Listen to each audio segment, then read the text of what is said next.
The intense rhetoric throughout the campaign has U.S. polling stations pulling all the stops to curb potential threats or even violence. Local election officials across many states have already taken measures with bulletproof glass and metal detectors, while polling staff begin work for next week. Meanwhile, questions still surround Republican candidate Donald Trump and how he or his supporters will react if he gets elected or loses a second straight election.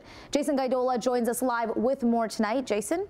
Good evening, Manisa. Some storefronts in Washington, D.C. near the White House are already boarded up, their doors and windows, which they covered in case of riots. With just 4 days away from Election Day in the U.S., polling stations across the country are ramping up security with metal detectors and bulletproof glass. Election officials continue to grapple with civil pushback and unrest over accuracy and secure votes. I was concerned, would my ballot be successful? Would I be able to vote, not having to worry about walking in, getting accosted? In Oregon, police are investigating multiple fires that damaged drop-in ballot boxes. Meanwhile, election officials are also securing voting machines.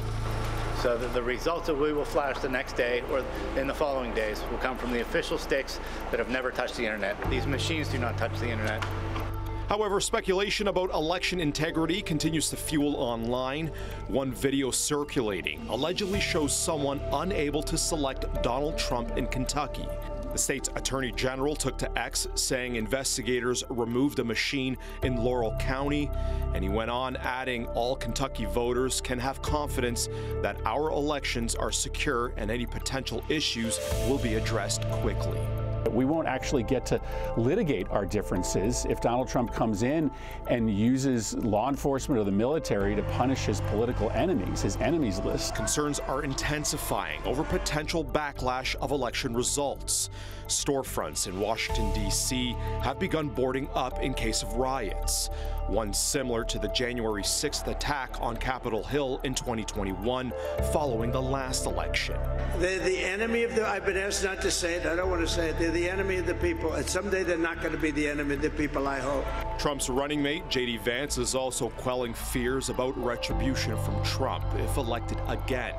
The VP candidate shared his view on the Joe Rogan podcast this week. Because they're worried that if he gets into power and he gets back into the office, that he's going to start investigating a lot of this stuff. Donald Trump is not going out there and has never said, I want to arrest you because you're a Democrat. He's never said, I want to arrest you because you disagree with me. He's never said, I want to censor you even because you engage in disinformation. What he has said is that we should investigate some of the obvious sources of corruption.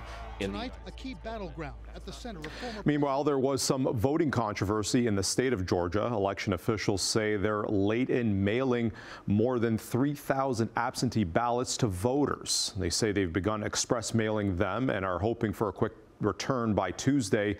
Civil rights groups then followed up with a lawsuit today demanding an extra 3 days to receive and count those ballots.